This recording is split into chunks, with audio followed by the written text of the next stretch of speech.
ఏ కాలమున ధర్మమునకు హాని కలుగును, అధర్మము వృద్ధి నొందును, ఆయా సమయముల యందు శిష్ట రక్షణ, దుష్ట శిక్షణ, ధర్మ సంరక్షణముల కొరకు ప్రతి యుగమున అవతారము దాల్చుచున్నాను.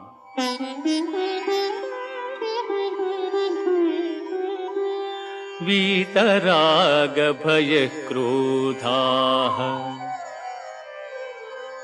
మన్మయా మాముపాశ్రితాః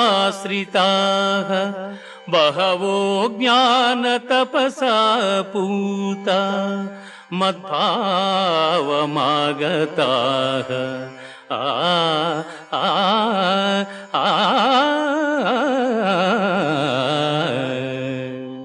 అనురాగము, భయము, క్రోధము వదలి నాయందు మనస్సు లగ్నము చేసి ఆశ్రయించిన సత్పురుషులు జ్ఞానయోగము చేత పరిశుద్ధులై నా సాన్నిధ్యమును పొంది